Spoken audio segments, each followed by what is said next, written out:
start with roll call. Yeah, we are being live streamed, y'all. And a quick change, due to city policy changing, we no longer are taking public comment from Zoom and only from in person. Right? Yeah. So we'll start with our roll call. All right, so Chair Magana, Present. Vice Chair Ramos, Here. Commissioner Banks, present. Commissioner Westphal, Commissioner Reyes, Present. Commissioner Mendoza, Commissioner Kelly, Commissioner Jolly, Commissioner Wendy, Commissioner Brown, Present. Commissioner Allen, Here. Commissioner Seller. And at this moment, we do not need quorum. All right, with that, we will not be able to complete our consent calendar, so we'll move on to our public record. Do you have any correspondence? We do not. We'll move on to social forum. If any members of the public who are open for session? No, doesn't appear so. So we'll go on to our first one, and we might make some changes in order, just depending on, I think we have some folks coming in. But we'll start with item A, VA, which is an information item, our staff spotlight on Dr. Gilbert Booth's Alpha Library. Have the fabulous branch managers. Thank you for the introduction. As stated, I am the branch manager, Tiffany Bradford Little, for the Dr. Roberto Cruz Allen Library, as well as the Hillview Branch Library. Some basic facts about the Dr. Roberto Cruz Allen Library. We are under the District 5 and the wonderful Councilmember Peter Ortiz. Our library commissioner is Henry Reyes. Our branch hours are listed as you can see, and we have 52 service hours. And just the basic features, we have 20 staff members, 33 public computers, 2 group study rooms, 1 quiet study room, 1 community room with a capacity of 46, and 1 family learning center. A little bit of information about our community. We are mostly serving about 57% of the Hispanic and Latinx community in this area. We have 27% of other racial groups, which will probably include the indigenous populations as well. East Asian at 25%, Caucasian and white at 24%, and Black at 2%. And as you can see, our general population in this area is 52,599, with the vast majority of those individuals being adults 25 to 54. And with the second largest number being adults 55 and over at 27%, with that breakdown being 12% at 55 and through 64, and 65 plus at 15%.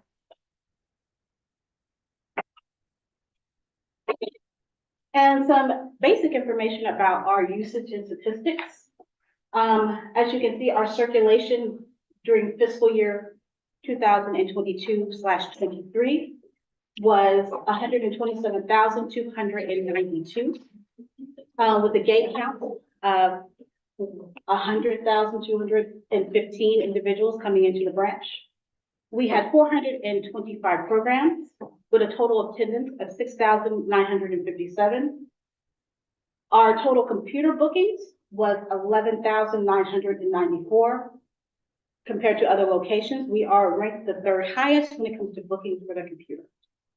And breaking down our circulation information, the vast majority of the materials that we circulated at this location was children's materials at 56%, followed by adult materials at 19%, 14% being foreign language, which includes Spanish, Vietnamese, and Chinese, and then 6% being our young adults, and 5% being miscellaneous, which includes things such as our CDs and hotspots.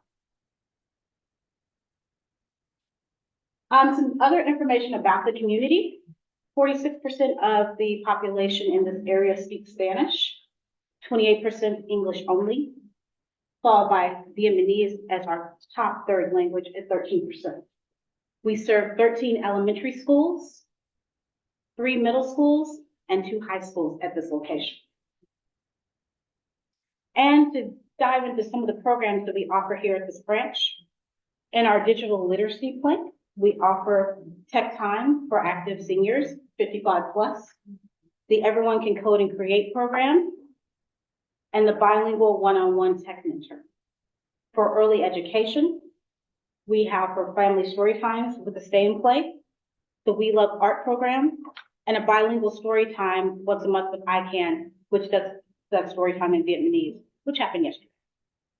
In expanded learning, we offer Homework Club, Afternoon Craft, a STEAM Club, the Youth Tech Incubator program that comes in once a quarter to offer digital art and visual art programming, and the Social Justice Reading Comprehension program, which will start next month. And cultural enrichment, which is some of our biggest numbers of patrons and customers that come in to visit. We have the Lowrider Trunk or Treat, the Rainbow Festival, our Santa Claus visit annually, and our Black History Month programming, which is currently going on right now, where we're featuring the art of the African diaspora. Some of the other programs that we're offering in college and career readiness, we have job and resume help, the ESL 502 and 504 program with Evergreen Valley College, and Teens Reach. And then finally, for our adult services programs, we have the Reimagining the Unhoused program, which offers resources to those who are underhoused or homeless. The Mekong Community Housing and Social Work Group that comes in once a month to offer services in Vietnamese and other languages, and then Sunday morning yoga. And our volunteers and friends, which allows us to do a lot of the programming that we offer. Last year, we had 74 volunteers that completed 1,069 hours. And our Friends of the Library group has 10 active members with 4 book sales a year, including one coming up this weekend. And they have recently funded things such as the Reimagining the Unhoused event, our Lowrider Trunk or Treat, the Santa Claus visit, the Rainbow Festival, and they are hosting the reception for the Black History Month Art of the African Diaspora exhibition that we host here. And this is some of the staff at the Allen Rock Branch Library. Not all the members were present, some were at the desk, and some were off. But this is who we could gather. Thank you. And do you have any questions? All right. Any comments or questions? I don't have a comment. Yeah, I've been thankful for Stephanie, and I'm working in nonprofit organization too. So every time we need to play for the children, for the child education, they always open this play for us. At the same time, during the Filipino Heritage Month, I asking her if I can read Filipino books, and she allowing me to come here to read the book with the children in English and Tagalog.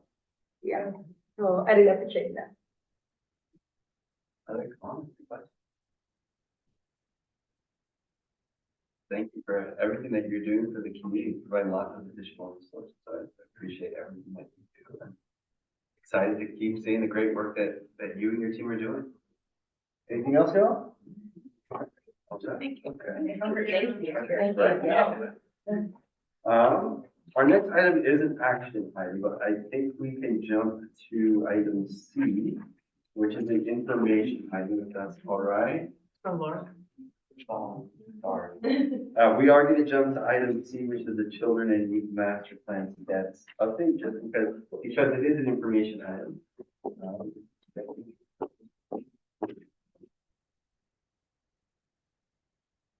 Thank you for your flexibility.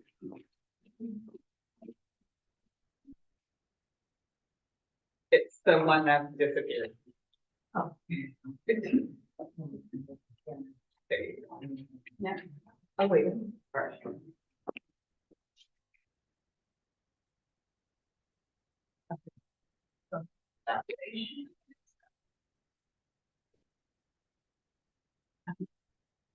Good evening, everybody. I'm happy to be here Thank you for having me. I know it's a late evening, so I appreciate you having me be here today to give you an update on the Children's Youth Services Master Plan. So Laura Buzo with the City of San Jose in the City Manager's Office. I've been working with Angel Rios, our Deputy City Manager, on the development of the Children's Youth Services Master Plan. I came here about, I don't know, maybe 6 months ago or so to share with you where we were in the process of developing the Children's Youth Services Master Plan. And we have just released the draft master plan, and we're saying that it's a draft because we still have an opportunity for input and feedback from the community and from city council members. We are going to city council for final approval in April, so we have a few weeks to finalize the master plan. So I want to first kind of just ground this presentation on why this work has been important. And I know that I'm preaching to the choir, and I know you are all allies for children and youth, but we also want to just make sure that we are all grounded in why it's important, because we know that many families, many children, youth, and young adults in our community continue to be left behind. Oh, did I do it again? Yeah, hit the other one. Okay. Okay. So we know they continue to be left behind, experiencing a myriad of challenges and barriers. And as we went out to the community to get input and feedback to begin the design of the Children's Youth Services Master Plan, we heard consistently that the city has done a wonderful and amazing job around moving swiftly to address different challenges with whether it's violence or serving our unhoused or our blight. And although we have done considerable investments in our community for children and youth, there's still a huge gap. And especially more so now from the, as a result of the pandemic, but also just a widening gap between our very wealthy families and our children and youth, especially those who are low income, vulnerable, continue to be left behind and frankly being left out. And so in many ways, we heard consistently there needs to be a call to action. We need to mobilize our communities across the board, whether it's the county, the city, community-based organizations, our young people themselves and families. And so we feel like this quote kind of brings that vision together, that all children and youth deserve to grow up with the confidence that their race, ethnic, or socioeconomic background, family history, LGBTQ plus identity, developmental disabilities, or zip code, that none of these factors, whether they're taken together or alone, will be a barrier to accessing resources and supports and to achieving their dreams and full potential. And so these are all our San Jose young people, pictures that we've been able to capture of all the wonderful things that are happening in our community and also the diversity of our community. So as we started the launch of designing the Children Master Plan, we really wanted to make sure that we grounded it and we informed it on a lot of the existing work that had already been done. And so some of this may sound very familiar. Of course, the library, PRNS, and many other departments and community members, as well as the commission, have done an amazing job around the educational digital literacy strategy. City Council has been very supportive of the strategy. The work around racial equity and impact analysis, the Youth Empowerment Alliance, about a year ago, released their strategic plan, which was grounded on youth violence prevention. We've had about 3 meetings with the county, so both the county Board of Supervisors committees for children, seniors, and families, and the Neighborhood Services and Education Committee have met, again, to really talk about how collectively can we work together as public entities. Of course, you're familiar with the Bill of Rights for children, young adults, and then also the audit report that came out from the city's auditor's office on how we, the city, are doing in adhering and really operationalizing the Bill of Rights. There's a lot of great recommendations that came out of that. And of course, as I mentioned, the pandemic. We knew that there were many children and youth that were suffering, that were experiencing a myriad of challenges, but again, the COVID-19 just really elevated that and exacerbated it even more. In response, the administration and in the Mayor's June budget message, they really put the stake in the ground around making sure that we were more strategic and more proactive as opposed to reactive in addressing the challenges and barriers that young people face. The San Jose Education Initiative, the education policy, the city convened a COVID-19 recovery task force that had a number of recommendations that also I think you'll see has been moved into the master plan. And then approval of 10.5 million of ARP funds in April of 2022 that we have been able to utilize to support children programming. And so the vision for the Children Youth Services Master Plan, the strategic framework and approach is that it would provide guidance on policy priorities and investments, really focus on systems transformation, recognizing again that we know many of our young people are being hampered, are experiencing ongoing obstacles and challenges, especially those most vulnerable. We have to do things differently. We really have to think and look inward to our systems and figure out how can we dismantle some of our own barriers and obstacles that we put up for families. Really thinking about the continuum of support, everything from prevention to intervention, and also around the age continuum.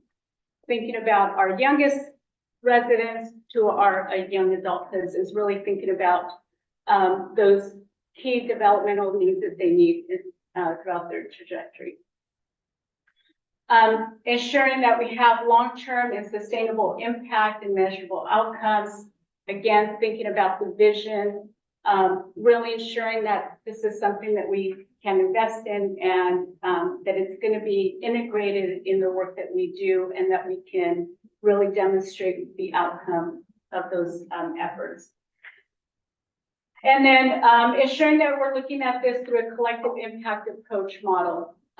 There's a lot of research, again, that we can't do this in isolation. We, the city, play an integral role, whether it's a policymaker, a funder, a convener, but it really is up to us, the collective us, to really think about what role we can play and how can we move this work forward. And then also having an integrated service delivery. How can we ensure that regardless of where our young people come in, whether it's a library, a community center, or a school or a community-based organization, that they're going to be able to access resources and supports.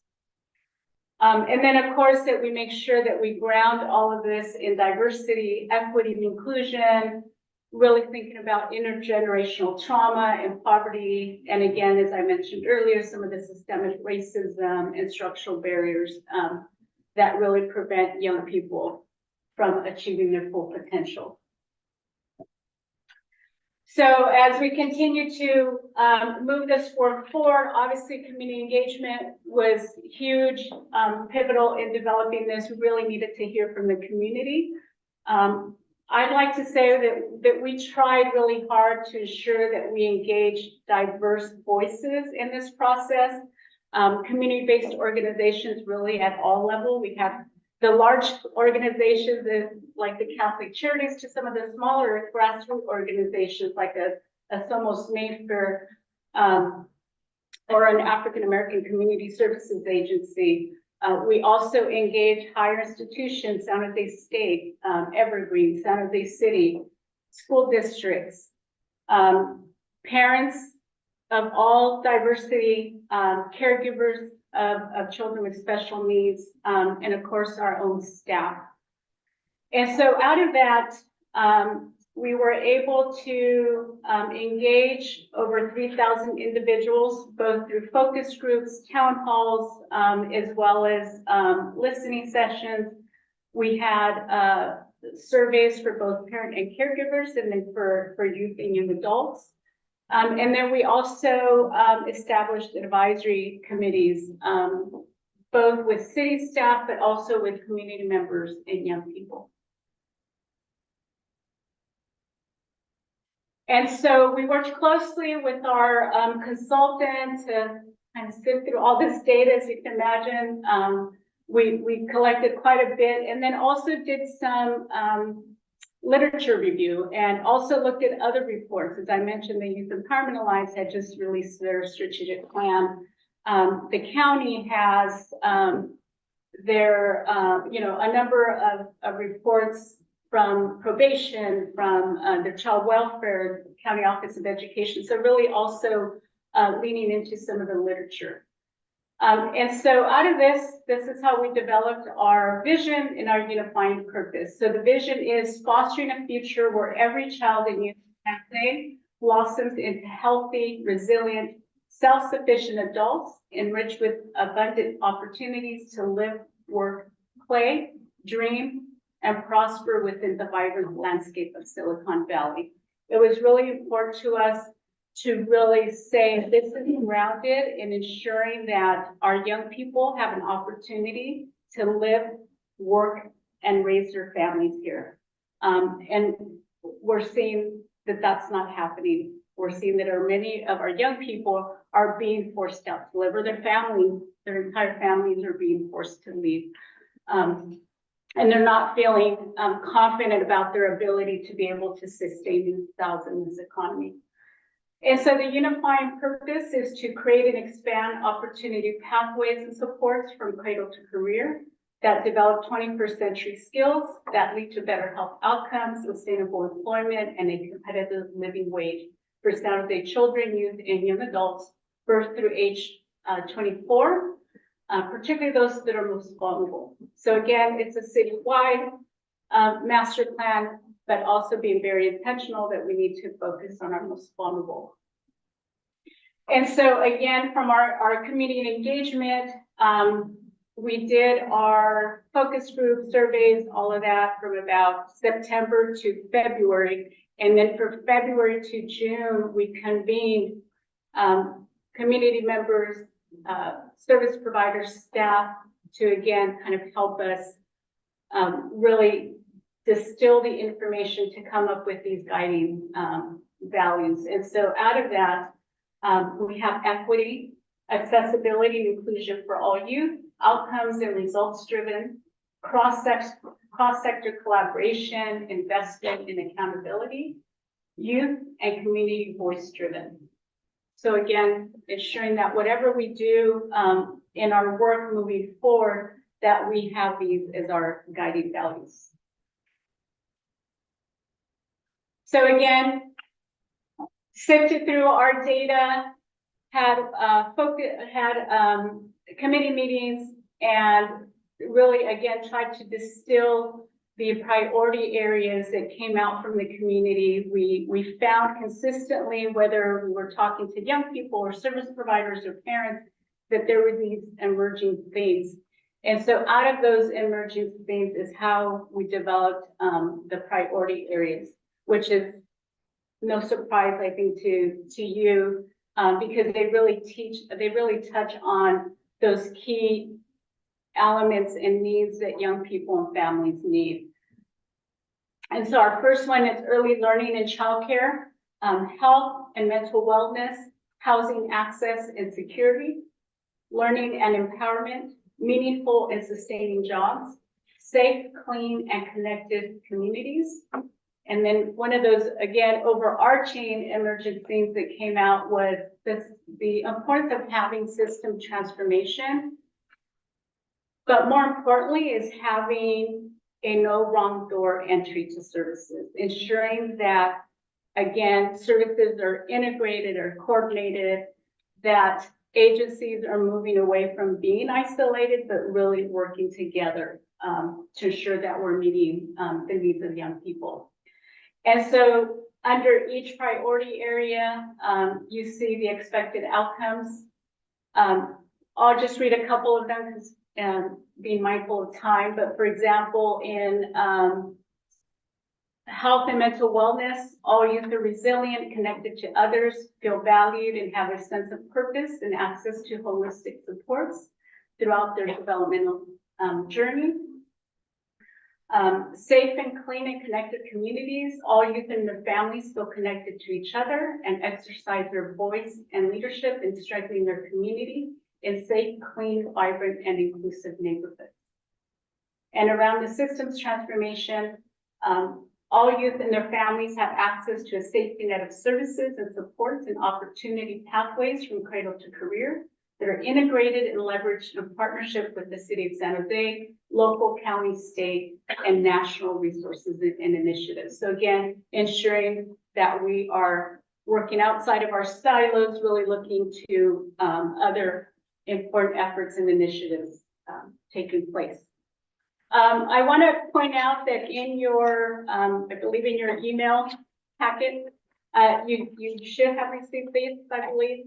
And so this is kind of a nice, just visual of bringing all of these different elements together, the vision, the priority areas, and the expected outcome. So on a parallel process, while we were developing the master plan, it became pretty clear to us that we needed to, again, kind of develop this infrastructure and structure to be able to operationalize what came out of the master plan. And again, what we were hearing from community is that we need to have an integrated, interconnected ecosystem. And so I like this visual because it really just kind of demonstrates that we, the city, need to be an equal partner alongside educational institutions, county, community organizations. And so again, how do we ensure that we're at the table, especially when many of the children that show up in county reports, whether it's juvenile probation, juvenile citation, a disproportionate number of those young people come from San Jose, and they come from those zip codes and neighborhoods that we know, again, have consistently been marginalized. So we thought, well, we can't have this be a citywide effort. First, just capacity, and we also need to develop the key elements to be able to say what is effective. What is an effective system of care? How do you create this safety net? And so as we delved into this more and talking to community partners and city staff, it became really clear that we should think about demonstration sites. And so out of that came this, that we are proposing 2 demonstration sites, one in the Poco Way community. We're saying 2, but it really is 4. But the reason is because Poco Way kind of has that attachment area of Mayfair, if you're familiar with that area. And then also 7 Trees with kind of the attachment of Santee. And doing this in partnership with Si Se Puede, the Franklin McKinley Children's Initiative. Also, we wanted to make sure that we're aligning this with the Youth Empowerment Alliance strategic plan, because one of their key objectives in their plan was creating a system of care for focusing on violence prevention and also justice-involved youth. And then, of course, ensuring that we're embedding this and integrating our different departments, Parks, Recreation, Neighborhood Services, the library, and of course, other departments. The exciting thing that has evolved over the last 3 months is the county has really come forward to be a partner in this process. Interesting enough, as we were talking about these demonstration sites, the county was also looking at having demonstration sites for their DFCS, or their Department of Family, Family, Friend, and Children Services. And so we said, well, why don't you look to us, because we're going to have demonstration sites in those same communities that you are looking at. And so, they like that idea. And so they have been, very strong partners, since then. And then also just more recently, we've been talking to Sobrato Philanthropies, and they're also interested in those communities because they have done a lot of research around economic mobility.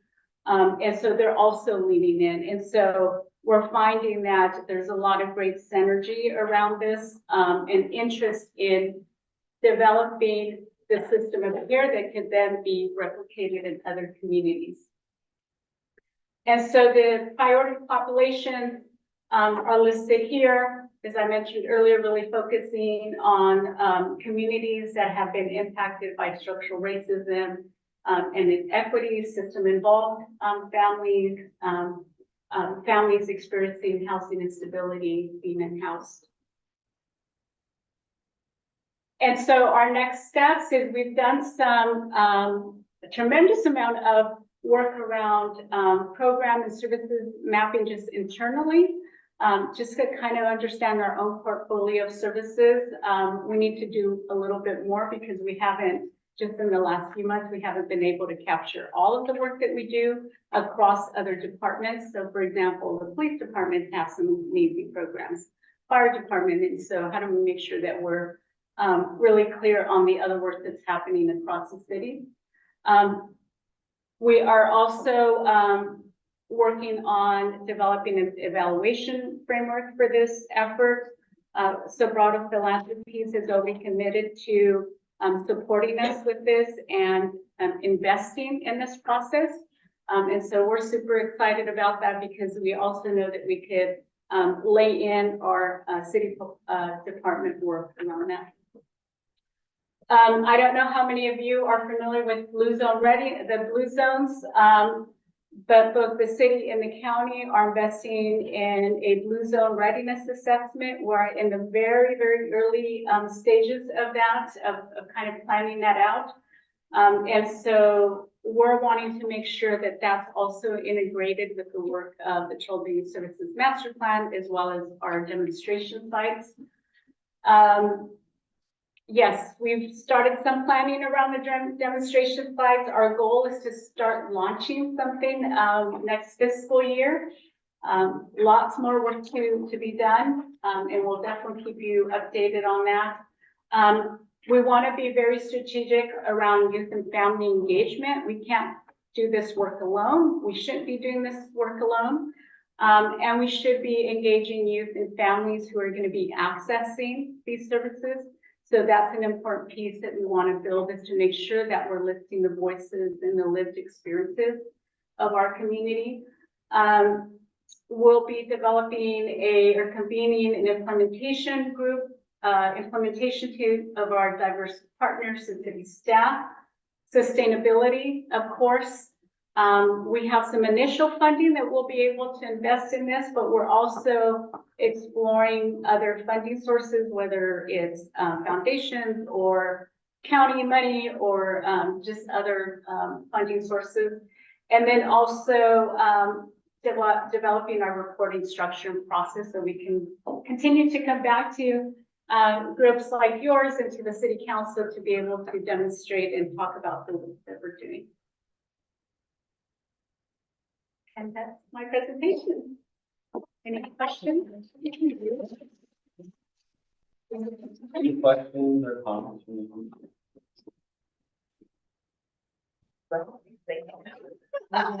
Well, I really appreciate a lot of what you said here about having an integrated support. And it sounds to me like you're looking to make sure there's continuity, service to service, and looking at what's there now to find out where the gaps are to then shore those up. So I really appreciate that. I'm just wondering, because one of the smaller groups and disabilities I've often overlooked is the deaf and hard of hearing. I want to make sure that that's a community that you reached out with and worked with. I often hear from parents, like their confusion, that the English learning parents that I supported, that their confusion is just not understanding some of the American systems. So that's a component of that, specifically with school. They're completely baffled. And then if you add in a layer of, and now your child is also and special education, which is very complex enough to understand an English speaker, it becomes that much more daunting. So as we work with districts, we just find a way to really build up that communication and that information. Thank you, thank you. And San Andreas Regional Center has been a huge partner from the very beginning of the master plan development.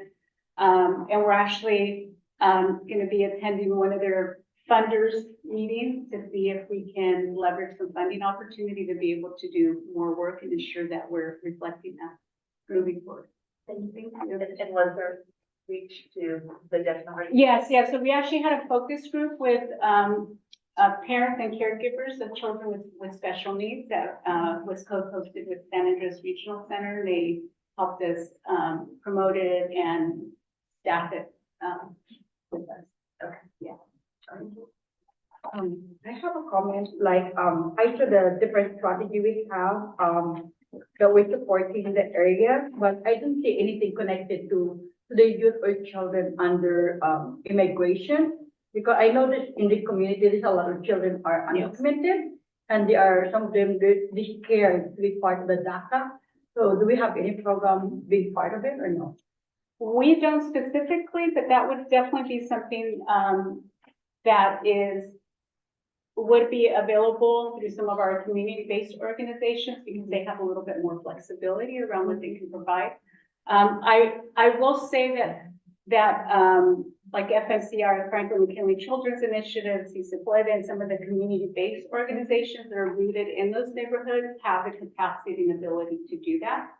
And so it's definitely part of the overall design. Yeah, Yeah. because my personal experience with the community, because I live in this area, right? Yeah. So District 5, a lot of family that I met, they scared when to enroll the children in the preschool program or even in some school because they were really asking the documentation.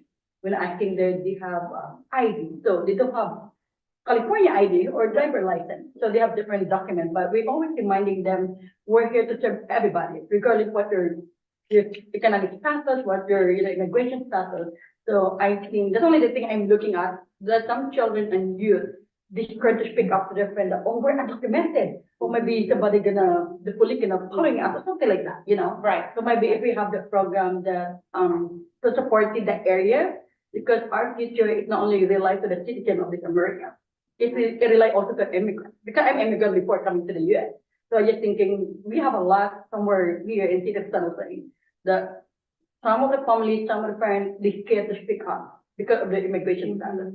But I know they're working hard, but you don't have social security and other things. So maybe we can include that, the children or youth that need immigration support. I know that, City Pretty Collective doing that. But I speak up on behalf for the city of San Jose. Yeah. That I'm thinking about. Yes. Yeah. And so there's a couple things. One, we have a great relationship and partnership with the community-based organizations who often have, are considered more trusting, right? Or families are more willing to talk to a staff person from a community-based organization as opposed to someone like me, right? They may think, well, you work for the city or you work for a public entity.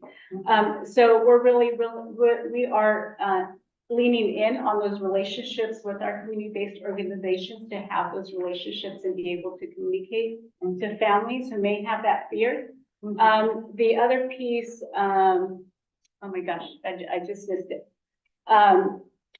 Is yes, and actually that was a topic that came up earlier. I was in another meeting with Sobrato Philanthropies, and that was one of the key points that came up, is that we really need to be sensitive about the trauma, right, that many of our youth experience, because they may be legal residents or native born, but their parents may not be, right? They may be undocumented, and so there's a lot of just trauma and fear around some of that. Oh, I know what I was gonna say. The other piece that we're making sure that we're building into this is having a peer-to-peer model so that it's residents from the community talking to other parents and community members and youth in the community. Yeah. So again, because they have that experience, right? I grew up here, but I don't live here anymore, right? And so I can't speak about what their everyday life is catching a bus or going to the supermarket. And so we want to make sure that we have that by having, resident leaders, resident, youth being involved in the design, but also being out there, connecting and advocating, with them and for them. Thank you. Yeah. Because I know like, my kid born and raised here, so every time I go to the school district in Alabama or it's a union school district. So every time I go with them, my son said, oh mom, they can be advocacy the home. I said, don't worry about this document. I want it to be included. So that's the one I want to speak up, because I want everybody to be included regardless what the, immigration status. Especially the children, they youth, because they are future generation here. Right. Yeah. Thank you. With our vice chair and then Commissioner. Thank you for the update. Obviously, you'll person's work. Moving on. And so I think that, I think you're like, there's just like so much, right? So much data and so much information and you've been calling through. Since this is a draft plan, I'm curious to know when you think the final will be available. So our intent is to have the final when we go to city council, and so that's April 9th. Okay, and Yeah. will you be returning back to the library commission and NNC before then? I can. I mean, it's what we have now is, it's not changing a whole lot. It's more, there might be some language that we may change, but it's not as far as like the overall, the vision, the priority areas, those elements are not going to change. And will there be a little bit more detail on kind of like the, there was a discussion about measuring outcomes, what the process will be for determining, how that will go? Yes, and so, as I mentioned earlier, so we have Sobrato Philanthropies who's committed in working with us. We have just started convening what we're calling our Collective Impact Network meeting, right? This is, the CCPD Collective, so Grail, Somos Mayfair, our departments, Catholic Charities, so county. But one of the other things, so let me step back a little bit. In developing the master plan, we wanted to be careful that we weren't too prescriptive, right? Because we also want to make sure that we're still allowing opportunity for community engagement around the design of the system of care, right? We could have easily worked with our consultant to say, develop a system of care for us, right? But we wanted to make sure that we were designing this in community. And so that is why we said, let's at least note that we have demonstration sites and that we're going to be building that with community. And part of that design is around the evaluation.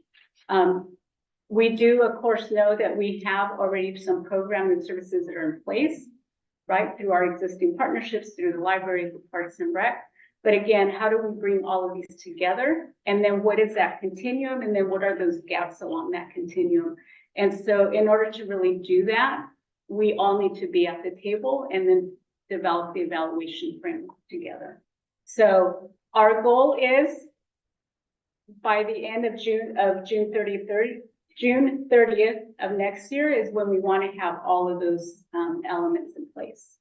So that, I mean, we're saying we're launching this next year, but we know that there's going to be a lot of learning and probably some growing pains.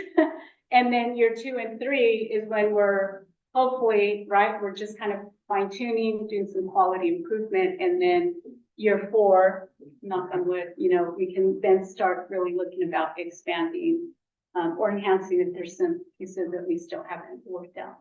Perfect, thank you. I'm gonna ask, my chairperson, Magana, if we can have just a quick update next month. So I'm going to City Council April 9th. So do you want it that month or or after the? Because we're going to the city council with the final. Yeah, April 9th. Yeah, so next month, March. So the Try it. April 17th meeting. Yeah, I don't know if it'll be ready by then.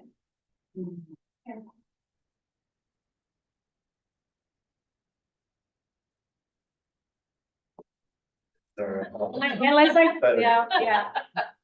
Because we probably won't get it back until, like 10 days before, 2 weeks before, April 9th, whatever that is. Commissioner Allen and Commissioner Mealy.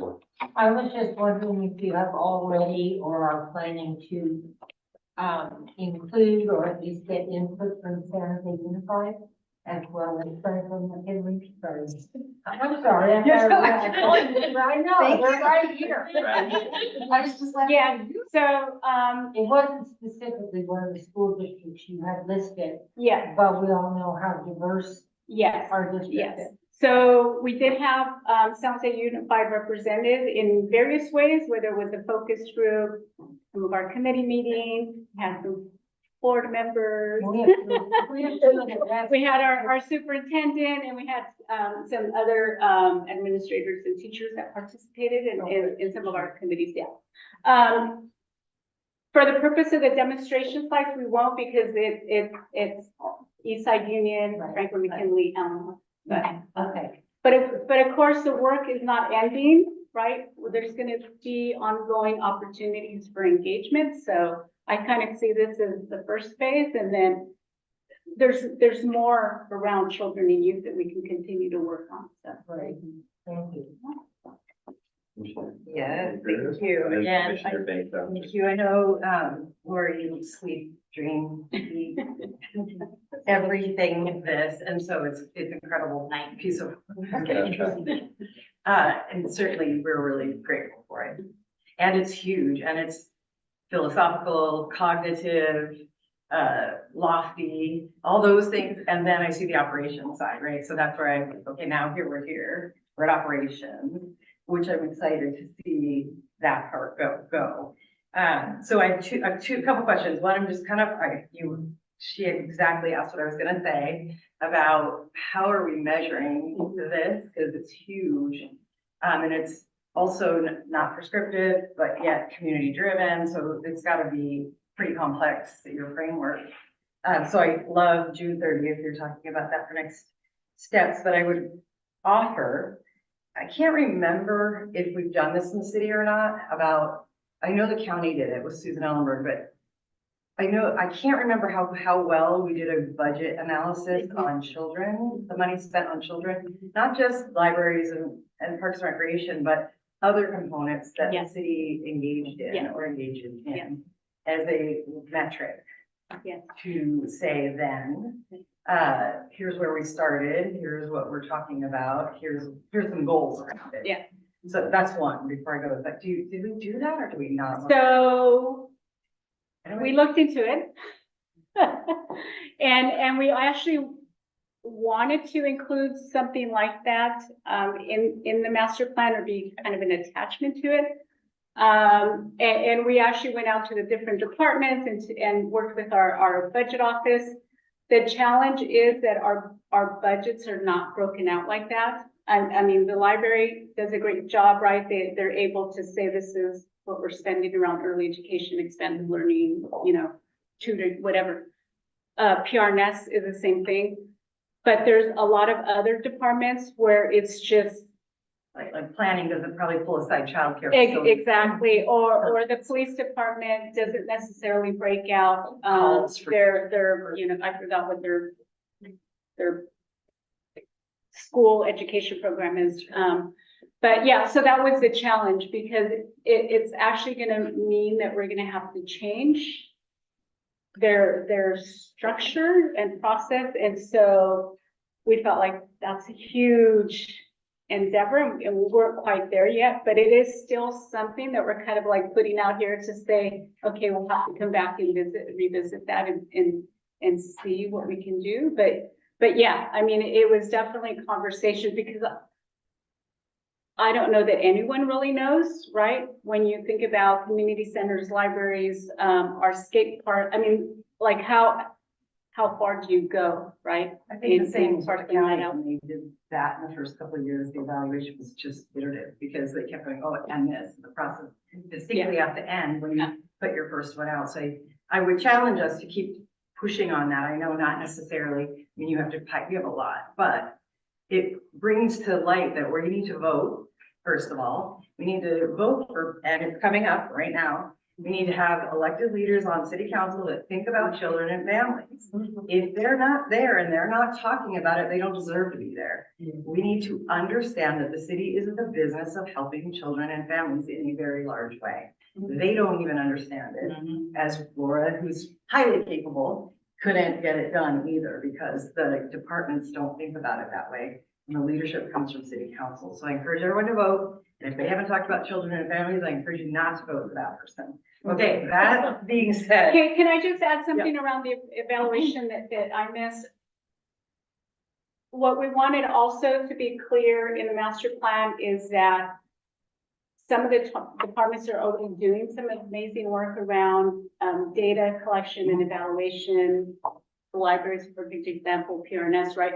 And so there are some things that we recognize is already taking place, and again, want to be able to lean on that and leverage it.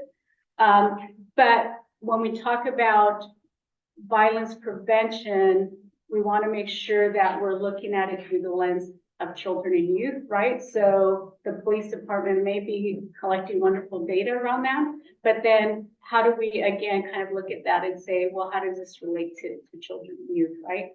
And so it's just making sure that we're using that lens around what is the existing kind of data collection evaluation process that's happening across the city, and how is that being done from the lens of children and youth and the impact that it's having. I love that. And the last thing about the school budget, or the budget and schools. The relationship, whether you agree with it or not, between our city's police department and school resource officers on certain school districts is also something that I know we don't capture at the city today, because we've tried to get the data ourselves at San Jose Unified in some ways, for a big assessment we're doing. So I'm just gonna keep pushing on it, and of course, at every level, we should push on it. There is tons of money being spent on children and families that's unaccounted for and not in the mind of our mayor and our city council in this particular way. I'm sure it's in their minds, but not in this particular way. And then the other one I had was how, I think I've said this before, so I'll always say it, is the sustainability idea. Like, knowing that we had some startup, we had a big chunk that you worked on, thank you so much. And then if we're gonna do this and it's not gonna go away, what are and we're, certainly we know the budget cycle we're in, which is not pretty, but how is that playing into how you decide and how you continue to advocate for long-term financial investment from the city? So there were a couple of ways, and I wish Angel was here so he could speak on this more eloquently, but I know from the onset, his vision was that this has to be a master plan that everyone can get behind, right? This is not just being driven by one council member or one, whoever that mayor is at the time. And so I think we've been trying to do that, right? That this is really, I hope, a community document that other organizations can really support and help advocate for. And I think it's happening, to be honest. As I said, the county has been really supportive. We've already been having conversations with them in how do we leverage some of their funding. And it doesn't have to come to us, right? It's how do we make sure that we're supporting the community-based organizations and the leaders in the community, in the communities, to be able to carry this work forward. Same thing with, again, with Sobrato, right? They're also thinking about sustainability. It can't be owned by any one organization. I just applied for First 5 funding yesterday with the library. So, I mean, we're already thinking, because I think we're always going to have to think that, because every time we have budget shortfalls, it's very easy to just cut library hours or cut community center hours, right? And so we just always need to think that we're always in jeopardy of losing money or running out of money. So how can we make sure that we're constantly thinking about how can we continue to move this work forward? So we'll Very see. exciting. Commissioner Bates? I just want to say thank you. I love this plan. I definitely feel like it is something that if the community as a whole, you know, is able to get behind, that, like, you would see a lot happen. You would see a lot of flourishing with our families and our communities. And I think that everyone has kind of hit on some of the pieces that I had some questions about like buy-in and accountability. But you shared a little bit about like the opportunities for engagement and how you're continuing to develop the framework.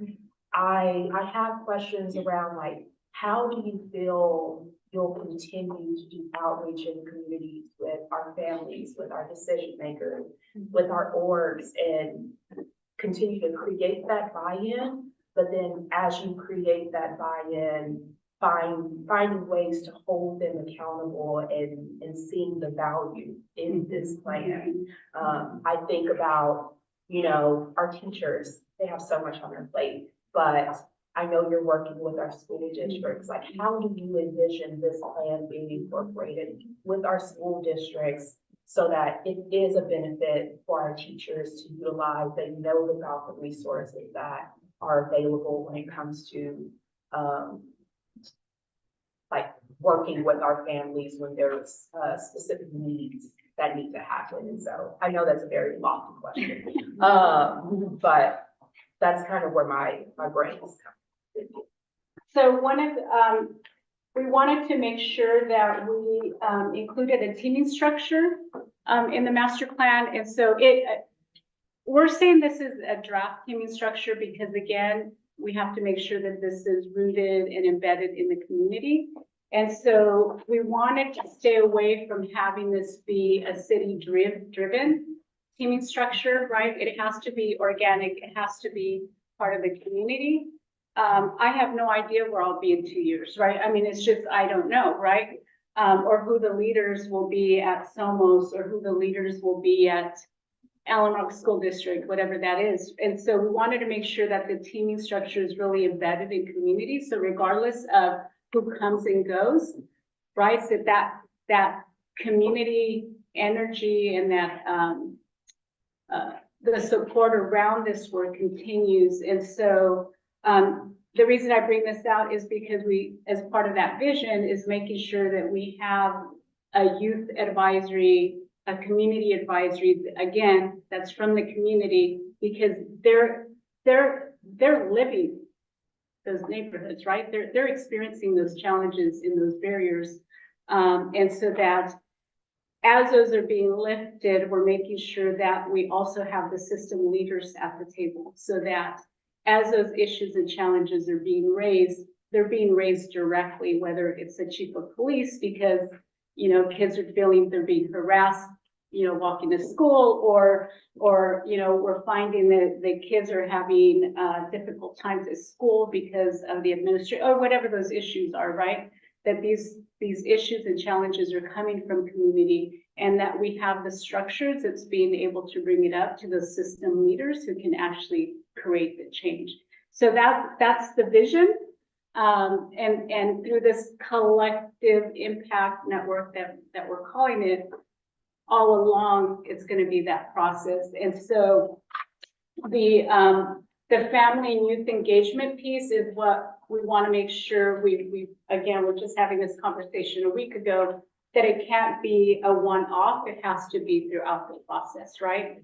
From design all the way to delivery, because they're accessing the services. Again, they're living in community. And so it just needs to be how we do the work. And so that's how we're stepping into this relationship with that understanding. And I'd like to say that our partners are also with that same mindset, that this is something that has to be rooted in the community.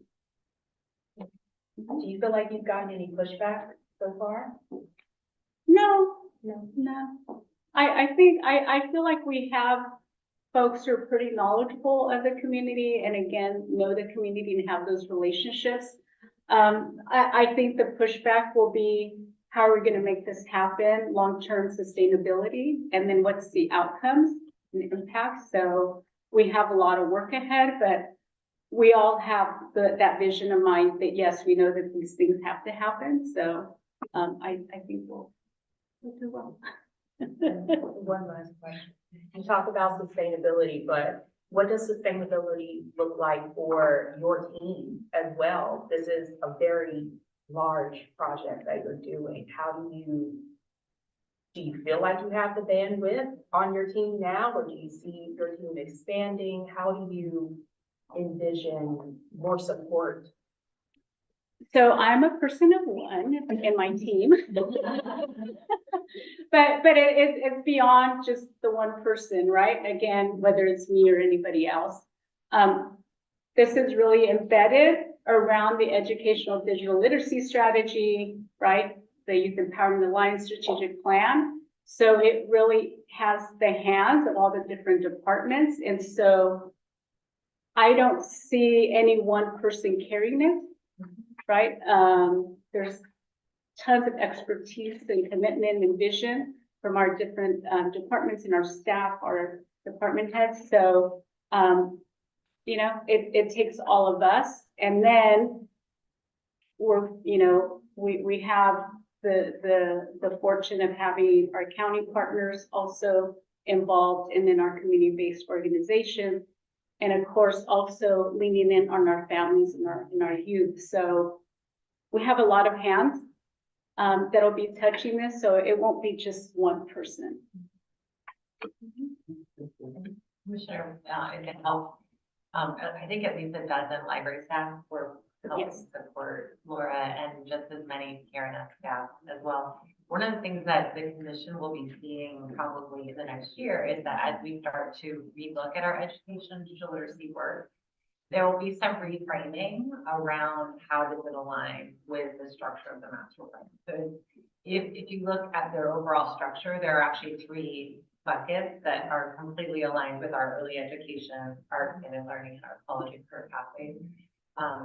But we're recognizing the need to kind of focus, restructure. And so we'll be having that conversation here. And so that's why I think it's great to have such a robust discussion with Laura, because first of all, I'm so glad you guys are so interested. And secondly, I think that is something that we're all thinking about, is how do we keep the good work that we've been doing, but really think about how it supports the broader work that's going to be done.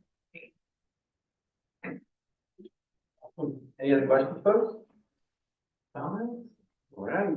Thank you so much again. Give it up for our presenter. Rachel, that seems to be, unfortunately, we don't have a forum, so, but we will take on, which is our equity and inclusion services. Awesome update.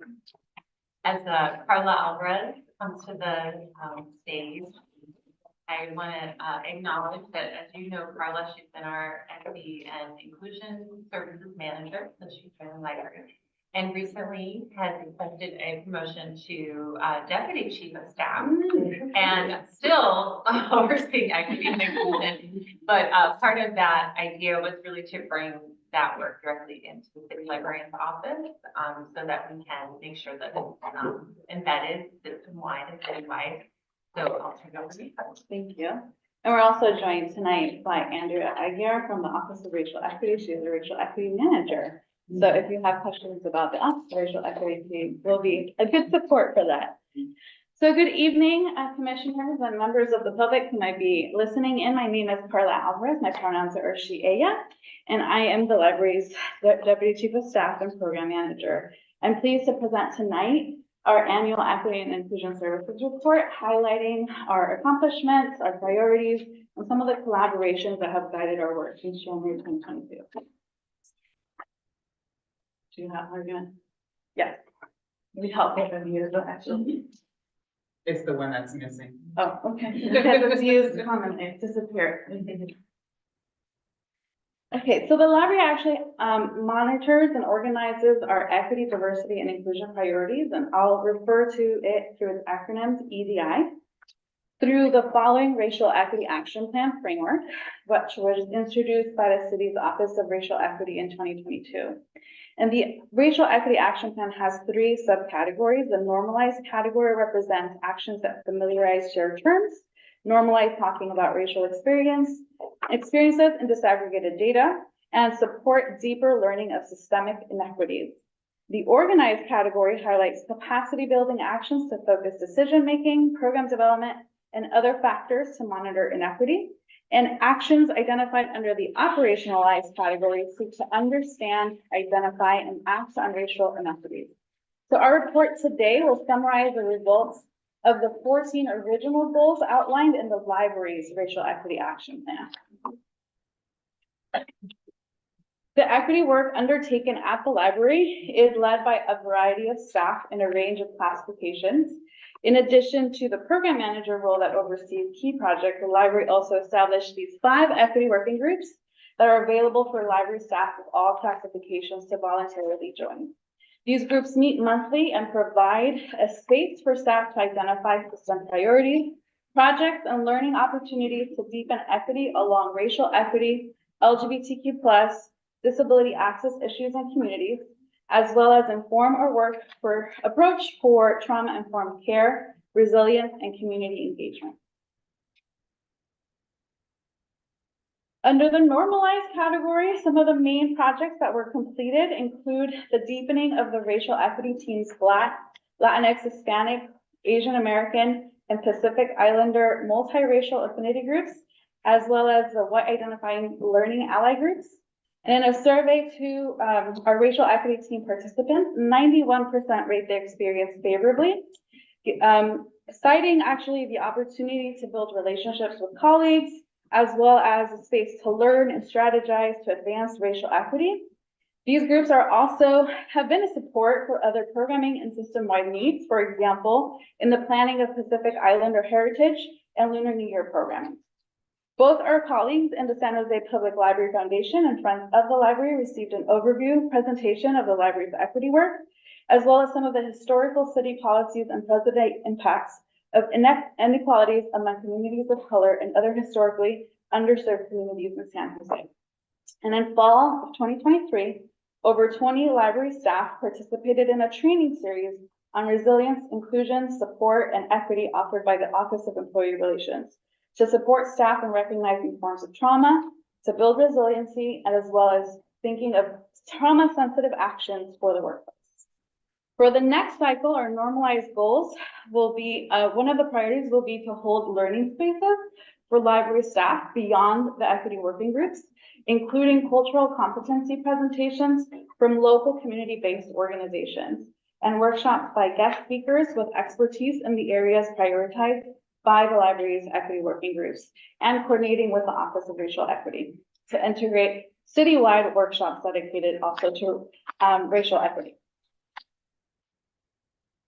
Under the organized category, our Disability Access Committee undertook some key projects, including the launch of Library by Mail, which now has 16 accounts that have registered for the service, with 713 items in circulation and 391 holds placed. The committee members also updated the animal service guidance for staff, developed a blog series on disability topics, and collaborated with disability self-advocates and the California State Council on Developmental Disabilities for a Know Your Rights video and the Lanterman Act regarding rights to services codified into law. The LGBTQ+ working group organized a library contingent in the 2023 Silicon Valley Pride Festival with 42 staff who marched in the parade and distributed over 500 children's books. And in the coming year, in addition to planning for Pride, the group will develop Rainbow Reads, LGBTQ+ storytime guidelines, and add a sexual orientation, gender identity, and expression training for staff. The library's Community Engagement Committee will complete the first community needs assessment report this spring, consisting on feedback from more than 3,580 community members, which includes suggestions for programs, resources, and overall library feedback. In October 2023, the library hosted the MiniCon, which is an annual half-day staff development and training event. Staff were able to select from a range of EDI topics, including cultural competency presentation by Yvonne Maxwell, Ujima's executive director, as well as an introductory session for staff on the library's EDI work. This year was also the launch of the EDI Quality Standards pilot, and the quality standards were adopted by City Council in February 2022 to establish the parameters for developing, assessing, and reporting on program quality. During spring 2023, the library began piloting the implementation of the quality standards through quality assessments and improvement plans in 4 library adult services, which I will speak to shortly. And under the operationalized category, the library, oops, I don't know what I did.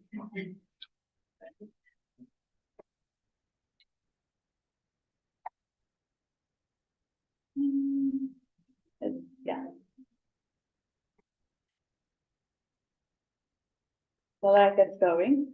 For the organized category, the library will be using the data gathered from programs to conduct a needs analysis and identify areas of opportunity for the programming portfolio to address some of the equity priorities, particularly pertaining to racial equity, disability, LGBTQ+, diversity, and geographical participation. The library's equity index is another tool we use to visualize historical underinvestments and existing disparities. In other words, to identify equity priority areas for the library to deepen access to resources as a critical step in advancing equitable opportunity. So the index was updated to include the most recent 2018-2023 ACS 5-year estimate data.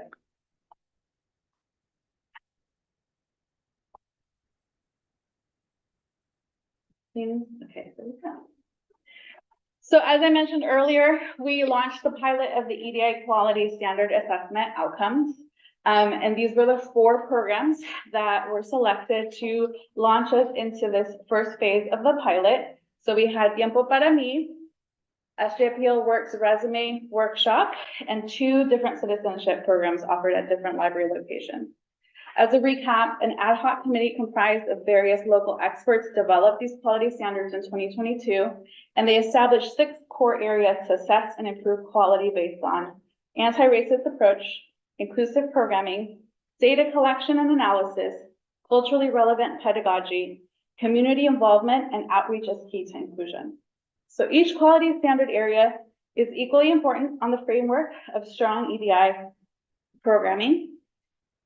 The EDI quality standards in each standard area are organized into 3 categories that make up what we refer to as a quality continuum.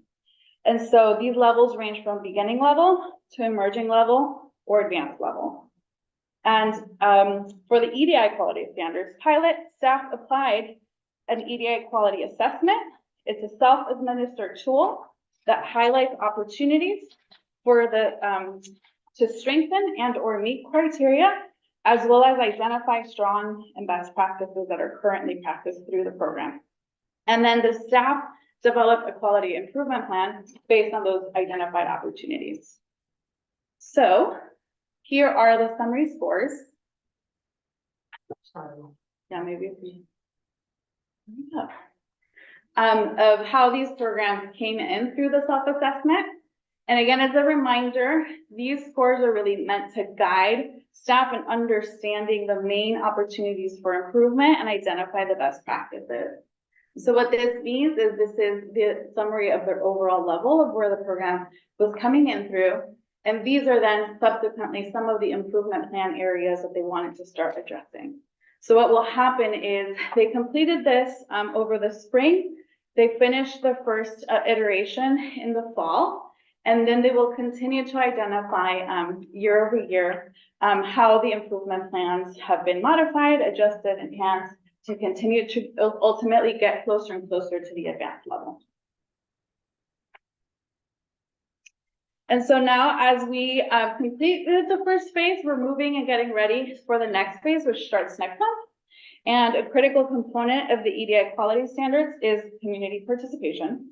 So in late summer, the library will also host multilingual roundtables to present the quality standards developed by the ad hoc committee share the pilot results, and get community feedback and input. Last but not least, funded since fall 2022 through a special grant from the State Library, the library's Holistic Library Initiative supports people experiencing homelessness through a range of overall support systems at the library and engagement techniques for community members who are facing unstable housing or experiencing homelessness. Since July 2023, the initiative has hosted a range of programs for over 300 people experiencing homelessness or at risk of housing insecurity, as well as held 33 individual consultations for people who are seeking social services referrals. And in June 2023, the library became a contributing department of the city's homelessness leadership team, which developed the city's community plan to end homelessness and was adopted to council earlier this year on January 9th, 2024. This spring, staff will complete setting the next 2-year benchmarks for our departmental EDI priorities. In the coming months, we'll also move forward on the next phases of the implementation of the EDI quality standards pilot and expand, which means expanding it to more library adult services programs and organizing the community feedback roundtables.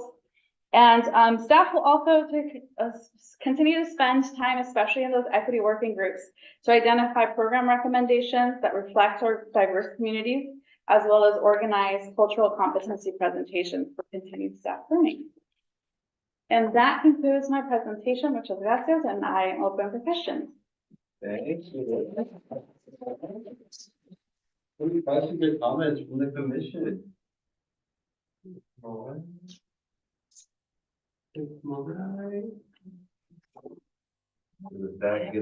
Yes, please. Not to put Andre on the spot, but you have the Office of Racial Equity annual report, and Andrea's right there in beautiful glamour shot.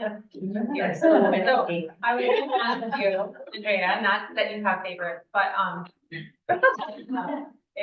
since our commission hears from us all the time about the work that we're doing, I wonder if you could give some context about how you see the library fitting into this wide work that you're on. Yeah, check them up there. If you don't mind. Oh, yeah. Hi, everyone. Don't worry. It's good. I've been sitting for a long time. Andrea Aguiar, I usually her pronouns. I'm the racial equity manager next to my friend Carla here.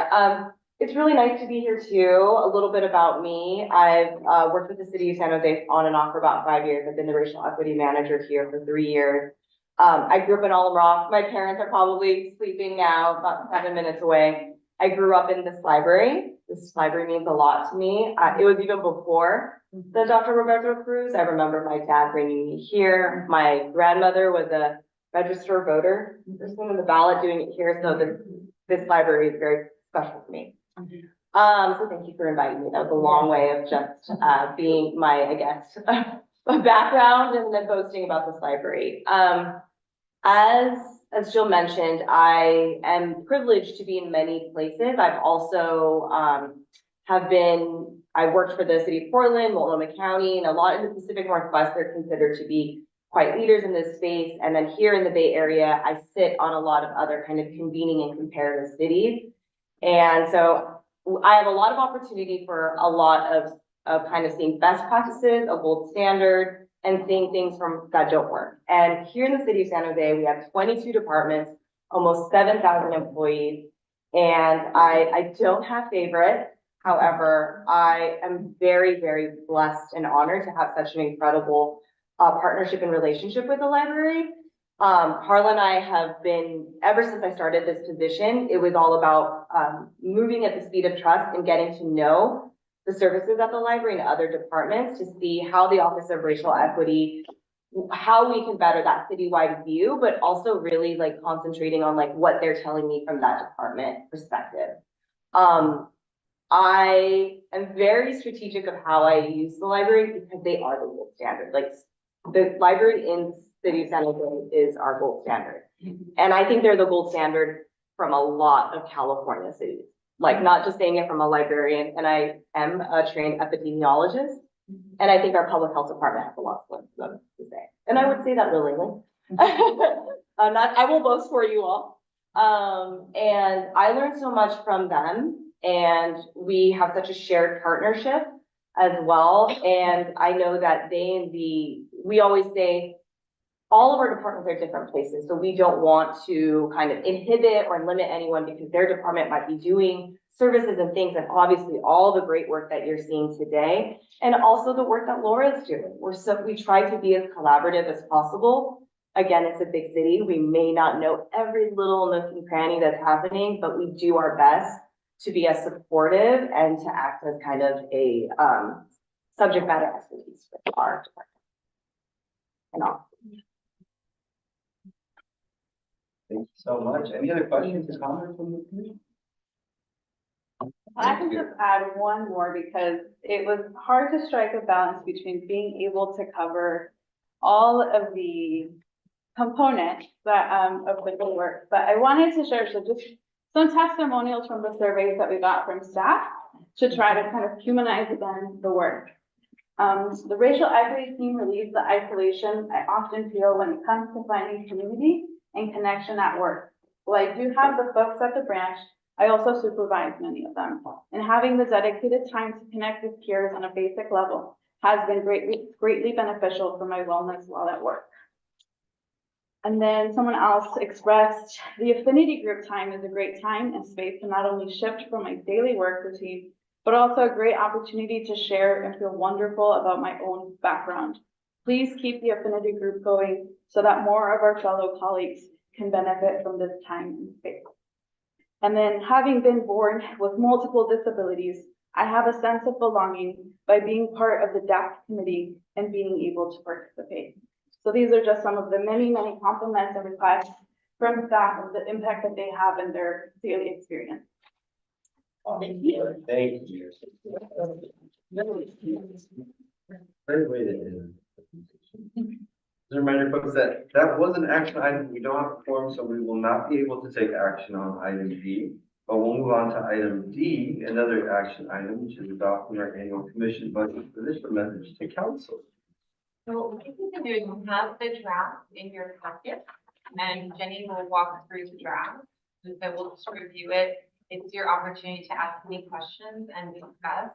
And then we'll work with the chair and vice chair after the meeting to explore our options regarding future approval of the budget message. So if you have it in your packet, we don't have it through the screen. I had emailed it to everybody. You emailed it. Okay. I can pull it up though. You can pull it up, Kathy. Oh, thank you. While we pull that up, I'd like to announce that Andrea Mayaski, our executive officer, is actually with the library department, this week. So I'm gonna step in and try to cover this item first. She actually didn't go too far. She's with the health department. If you wanna go above, go over there and shame her.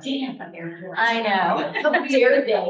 But I know Andrea works with Commissioner Banks, Brown, Seller, and Paul as well, so we really appreciate your investment of time and advocacy for budget letter. And I will take us through the decision letter. Sorry, I'm on the backup laptop, so I have to go Oh, it's okay. around. I'll provide a little bit of context. So as you all know, we do our annual budget submission around January. And the commissioners are shared the budget proposal for the department submits to our city manager's office and council. And then the library education commissioners subcommittee actually works to prioritize which of the proposals you'd like to advocate for support in this message that goes to.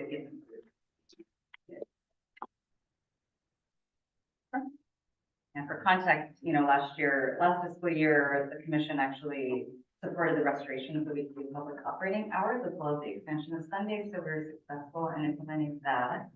And then, there was various other training for literacy programs that we focused on. We had with the operating hours last year. Okay, it's really hard to read, so hopefully you can follow along. But the following priorities were determined by the subcommittee this year. It was the fines free for all, which, as you know, we do have late fines eliminated for youth materials and young adults. However, we have been working to slowly chip away and get to a point where we can actually offer fines free for all adult materials for ages 18 and over. And then secondly, maintaining the essential services provided by the library. This is a plug to avoid any resource reductions for one of the most highly valued and highly rated city services. Number 3 is investing in core public collections of books and e-resources in English and world languages. So basically just augment and support our collections material budget to meet increased demand, absorb cost increases, and to prevent the library funding from falling further behind other area libraries and material collections. And then continuing support for critical library-led citywide initiatives, which include can never say this without stumbling over the word digital inclusion fund sustainability, and then the SJ Access Digital Equity Service Delivery. There's a couple of staffing positions as well as ongoing program funding, support for equipment costs for hotspots and devices, and then this also includes cybersecurity staffing to help protect the library's public networks from cybersecurity threats. And then also supporting the Education Digital Literacy Program that align with the Education Policy and Children and Youth Services Master Plan in the focus areas of early ed, expanded out-of-time school learning, and college and career. And then last but not least, maintaining that libraries are safe, welcoming spaces for all, and advocating for the library and maintaining capacity in the facilities and public safety units to manage building and security needs at all of our locations 7 days a week, and that our beautiful library buildings are maintained and enhanced to meet the needs of staff and all members. Those were the priorities identified by the subcommittee. I'm happy to take any feedback or questions. I think the remainder of the text should expound. Any questions or feedback for our budget letter? It's fabulous. Thank you to the committee. I'm glad I didn't have to do this for. You guys are amazing. Other questions or comments? Because we can't vote on it, we can't use it? We're gonna try to figure out what the options might be for, sharing the message in lieu of being able to vote on it. If not, it would be able to be voted on next month. Is that too late though? It would be too late for the, only for the mayor's budget message, which comes out in March, the March budget message. It would be, the budget process is continuing through March, April, and May, and then ending with the June budget message. June budget? Yeah, budget. No. May 1st? Yeah, so it's plenty of time for that. So. Yeah. Because it's really good, so I don't want to have to rewrite it. I don't want to have to rewrite it. We'll have to get this right, because We need to work on that, because all of us. We need to make. I don't remember the ever meeting. I share. Really, I mean, call and remind them, are you coming and do you need a ride kind of something. Yeah, I don't think we offer rides, but I could you reach out. We make the commission. Do it, Jill, not you. We need to. I mean, imagine. That's our job. Putting, I think I like. So I just realized that this is a public document now because it's been posted on the agenda. And so we could share the public document with council offices in advance of the budget. So we'll just make sure we're all buttoned up on that, whether you sign it or not, and then how it could be shared, if that's the question. Or I'm gonna cut and paste and then say, deal with it. Any comments? As long as you cite it. Footnote. Footnote. No, all right. Any comments or questions? Commissioner Allen? Good. Good to go. All right, we will then move on. Thank you so much for that. We'll move on to item 6, which is council liaison announcements, which. So he emailed me and informed me that he was gonna attend virtually, but that is no longer an option. So, I did ask him if he needed me to report on anything, and he didn't send anything in, so there's no report this. All right, then we'll move on to chair's announcements. Just a couple things. I had a work trip in Boston, and of course, I went to the library. I did. I love our library more. Throw that out there. It was fun, but I enjoy our libraries much more. I do want to report back that I'm working with a couple of council members on some recognition of some of our staff. We'll provide some more updates soon on that. And just a reminder for everyone, especially as we're talking about budgets, to just remember to outreach to your council members and remind them the importance of our library's education resources. Library director's announcements. Thank you. Yes, I only have a couple of things, but as you can tell, I'm still getting over something. The city of San Jose, with the library as the lead, was recognized with the National Digital Inclusion Alliance, which is NDIA, highest honor for its digital equity work, and was presented with the Visionary Digital Inclusion Trailblazer Award during a special honor ceremony in Philadelphia on February 13th. And awarded was our own Anne Grabowski. So as a digital inclusion trailblazer, the city was recognized for our efforts to close the digital divide, for our work with integrating digital inclusion and leading the way in innovation through all of our initiatives, including SJ Access, which is proudly led by the library, of course. And so again, thanks to Anne, the entire team. It was awesome to be recognized nationally for that effort, and our partnership with Eastside Union Free School District as well. Looking ahead, just a reminder that for this year's presidential primary election and March election, nearly all our San Jose Public Library locations have 24-hour drop boxes for convenience. And several of them will be also activated as early voting sites starting on Saturday, February 24th. You can also, in addition to select branches, will offer voting centers from March 2nd through Election Day on March 5th. And you can also access news from local insights to global perspectives with your library card. Oh, thank you, Elizabeth. With an array of resources at the library. So of course, all of that's online at sjpl.org. And similarly, we also have free tax help happening at the library this time of year. So you can prepare your 2023 taxes at our library with tax assistance from volunteers from the Volunteer Income Tax Assistance Program, VITA, and Tax Aid Program. But they provide free tax help preparation for qualifying taxpayers with incomes less than $64,000. Tax help is available weekly at the Dr. King Library, where registration is required, but also at Hillview, Pearl Avenue, and Seven Trees branches, where registration is not required. And again, all details are available on our website.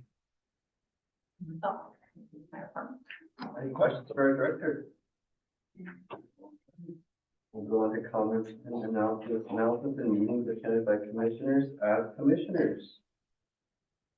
Floor is open. Commissioner Brown. Well, I made the point to show up for Martin Luther King Service Day at my local library in Little Glen, and I wooed some teenagers to come. I managed to get 3 sophomores from Little Glen High School to show up, and it was a great opportunity to get to learn about them.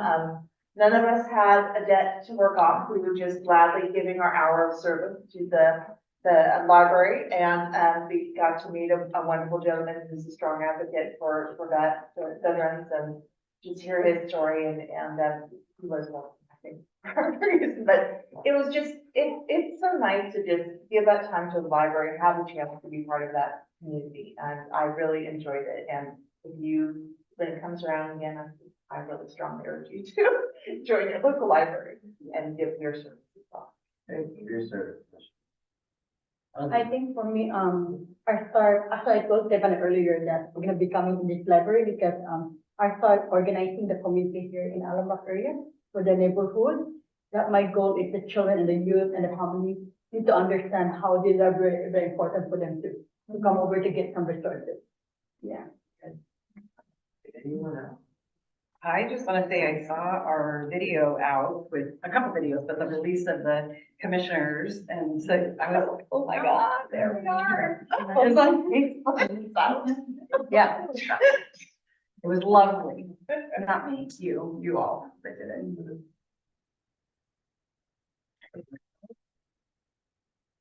All right, San Jose Public Library Foundation Board. Okay, well, yeah, I know, she's not here, but she told me she wasn't gonna be here, but it's just double checking, you know. So our fearless friends at the Library Foundation, were unable to make it tonight. So I will, just give a quick rundown of, stuff that's happened since the last update. Mary Maven is now the new board chair of the Library Foundation, so she's gonna whip you all up in. She's the new board chair of the Library Foundation. So, she's gonna call you all, she sure will.